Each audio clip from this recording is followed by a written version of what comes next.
Halo guys, perkenalkan nama saya Muhammad Rahmat Apriansyah, NIM 2023790058. Pada kesempatan video kali ini, saya akan menjelaskan materi distribusi tegangan dalam tanah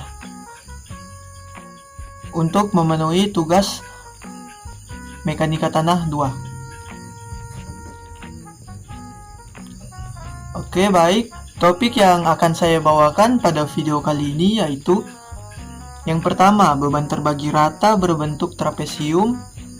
Yang kedua, objektif hitungan tambahan tegangan vertikal dengan cara Newmark. Nah, kita pendahuluan dulu nih. Dalam analisis geoteknik, distribusi tegangan dalam tanah merupakan hal yang sangat penting untuk dipertimbangkan. Salah satu cara untuk menganalisis distribusi tegangan dalam tanah adalah dengan menggunakan metode beban terbagi rata trapesium. Metode ini digunakan untuk menghitung tegangan vertikal yang terjadi dalam tanah akibat beban yang diberikan di permukaan tanah.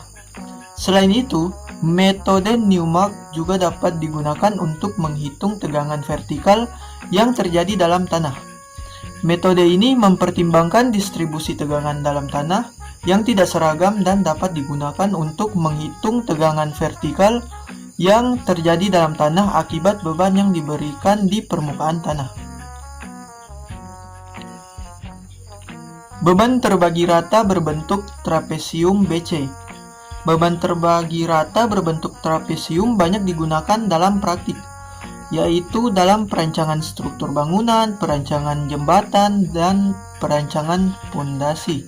Namun, perhitungan beban terbagi rata berbentuk trapesium dapat menyebabkan kesulitan, yaitu perhitungan yang rumit dan ketidakpastian dalam perancangan struktur.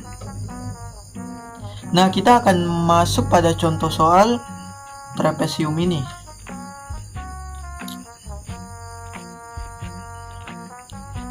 Di sini kita diberikan soal. Kita akan menggunakan metode distribusi beban dengan pendekatan faktor intensitas dari tabel yang telah disediakan dari gambar 6.13.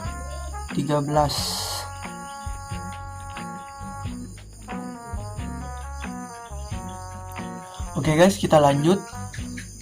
Pada contoh soal, timbunan tanah yang kita analisis memiliki berat volume tanah timbunan sebesar YB sama dengan 19 kN per meter kubik dan berat volume tanah dasar YB sama dengan 20 kN meter kubik. Kita akan menghitung tambahan tegangan akibat beban timbunan serta tegangan total yang terjadi akibat tekanan overburden. Mari kita mulai dengan langkah pertama. Yang pertama, kita harus mencari dulu perhitungan tambahan tegangan di titik A. Tambahan tegangan di titik A dihitung berdasarkan beban rata-rata akibat timbunan yang diperoleh dengan rumus Q sama dengan H dikali YB sama dengan 5 dikali 19. Nah, kita dapatkan hasil 95 kN per meter kuadrat. Nah, selanjutnya kita menghitung tegangan akibat dua luasan. Yang pertama, luasan FGEH diketahui Z sama dengan 5 meter, B sama dengan 2,5 meter, A sama dengan 5 meter. Perhitungan rasionya B per Z sama dengan 2,5 per 5, kita dapatkan hasil 0,5. A per Z sama dengan 5 per 5, kita dapatkan hasil 1. Dari gambar 6.13 diperoleh faktor distribusi tegangan I sama dengan 0,397.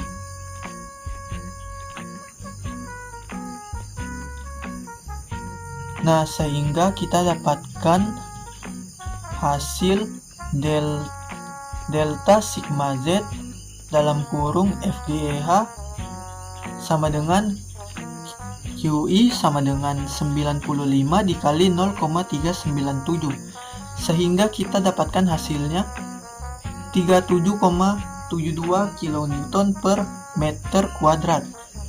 Yang kedua, luasan GCDH.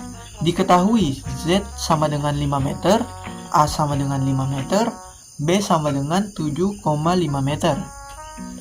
Perhitungan rasionya, A per Z sama dengan 5 per 5, kita dapatkan 1. B per Z nya sama dengan 7,5 per 5, kita dapatkan 1,5.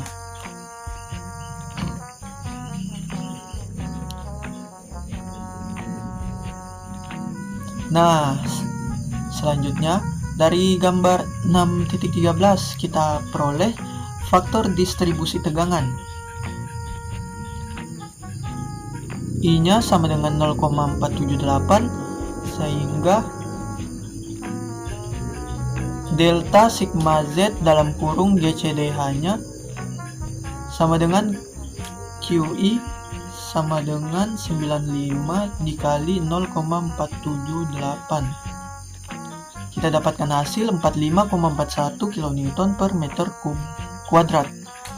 Jadi total tambahan tegangan di titik A adalah delta sigma Z dalam kurung A sama dengan 37 ditambah 37,72 ditambah 45,41. Nah, kita dapatkan hasilnya 83,13 kN per meter kuadrat. Nah, selanjutnya kita hitung tambahan tegangan di titik B-nya. Tambahan tegangan di titik B dihitung sebagai delta sigma Z dalam kurung B sama dengan delta sigma Z AB dalam kurung ABCD dikurang delta sigma Z dalam kurung AEFB.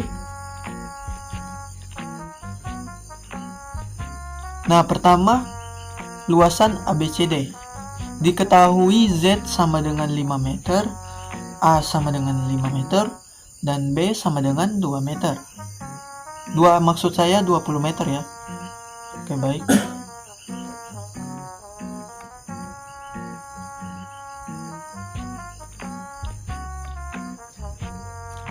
Sehingga perhitungan rasionya A per Z sama dengan 5 per 5, kita dapatkan 1. B per Z nya sama dengan 20 per 5, kita dapatkan 4. Dari gambar 6.13 diperoleh faktor distribusi tegangan I sama dengan 0,50,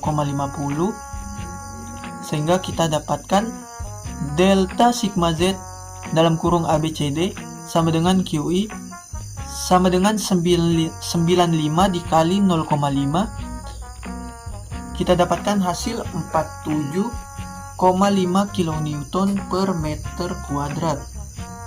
Yang kedua, luasan AEFB. Diketahui Z 5 meter, A 5 meter, dan B 5 meter. Perhitungan rasionya A per Z sama dengan 5 per 5, kita dapatkan 1.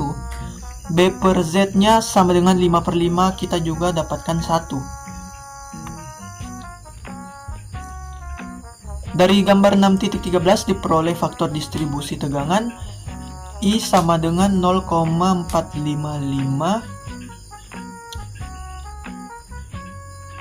Kita dapatkan delta sigma Z dalam kurung AEFB sama dengan QI sama dengan 95 dikali 0,455, sehingga kita dapatkan hasil 43,23 kN per meter kuadrat.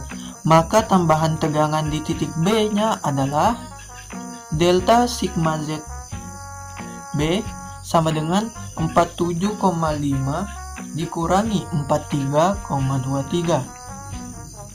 Kita dapatkan hasilnya 4,27 kN per meter kuadrat. Nah, selanjutnya kita hitung tegangan total di titik A dan B-nya nih. Tegangan total di titik A dan B diperoleh dengan menjumlahkan tambahan tegangan vertikal akibat beban timbunan dengan tekanan overburden.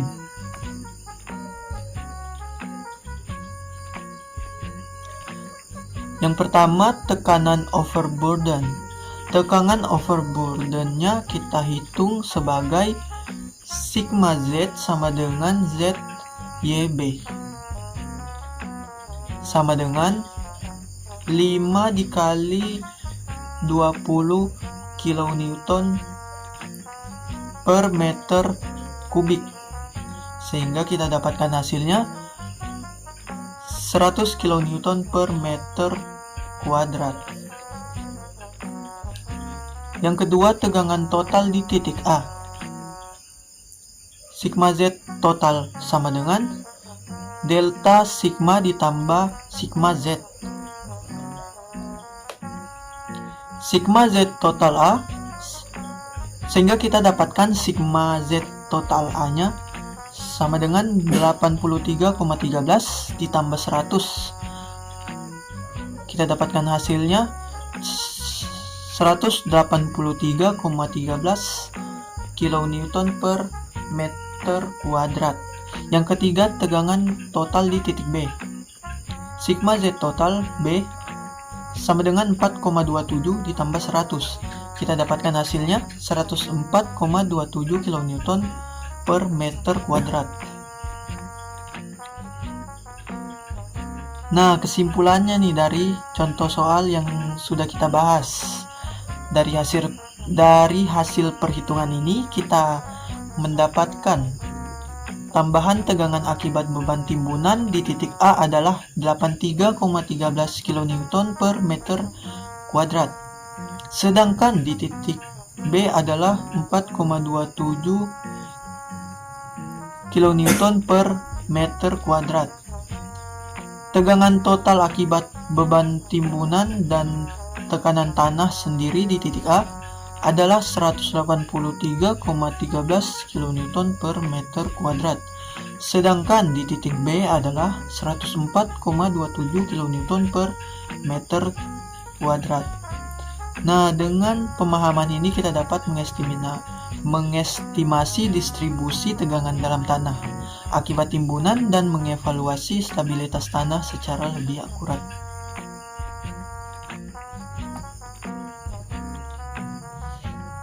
Nah, berikutnya kita akan bahas topik kedua nih.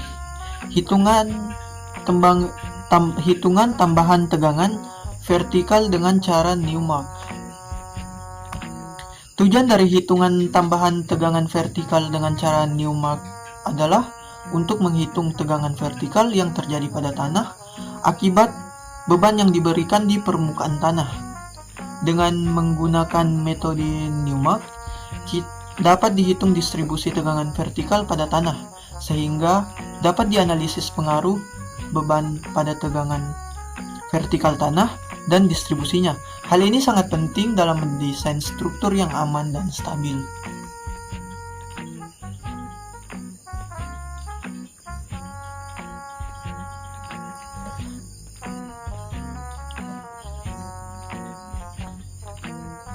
Nah, di sini kita diberikan contoh soal. Diketahui sebuah pondasi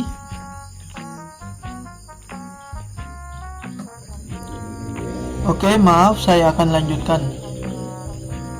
Di sini kita diberikan contoh soal. Jika diketahui persamaan untuk beban terbagi rata berbentuk lingkaran adalah seperti yang ditunjukkan pada persamaan 6.27, gambarkan garis pengaruh lingkaran Newmark dan hitung besarnya tegangan tambahan tegangan vertikal di pusat berat titik A akibat beban pondasi berukuran 3 meter x 3 meter yang mendukung beban terbagi rata Q sama dengan 100 kN per meter kuadrat pada kedalaman 3 meter. Nah, di sini kita dapat menggunakan metode penyelesaian menggunakan lingkaran Newmark. Lingkaran Newmark adalah metode grafik untuk memperkirakan distribusi tegangan di bawah permukaan tanah. Kita akan menggunakan diagram lingkaran pengaruh untuk menentukan kontribusi setiap elemen lingkaran terhadap tegangan vertikal. Nah, yang kedua kita menentukan nilai pengaruh I dari grafik. Berdasarkan gambar dan tabel yang diberikan, nilai I diperoleh dengan menggunakan perbandingan antara jarak relatif R per Z dan nilai tambahan dengan tegangan relatif delta sigma Z per Q. Nah, untuk nilai kedalaman Z sama dengan 3 meter, kita menggunakan jari-jari lingkaran relatif yang terdapat pada tabel C6.7.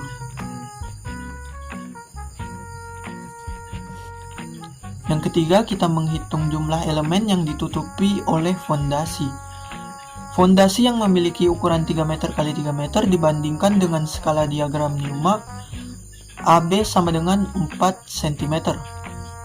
Dari perhitungan skala diperoleh jumlah elemen pengaruh yang tertutup oleh fondasi. N sama dengan 66 per 4.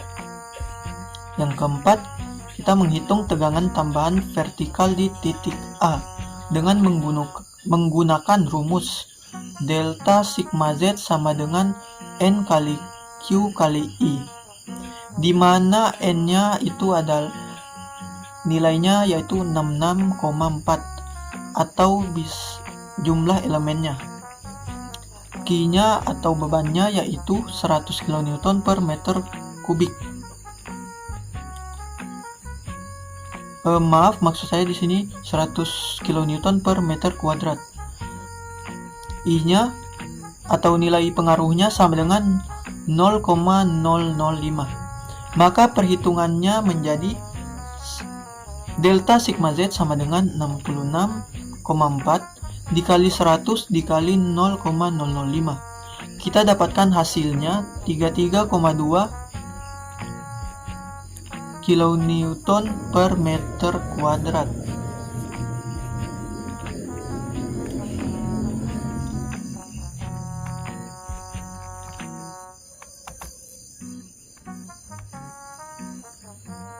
Nah, kesimpulan dari contoh soal ini, dari hasil perhitungan dapat disimpulkan bahwa tambahan tegangan vertikal di bawah titik A pada kedalaman 3 meter akibat beban fondasi adalah 33.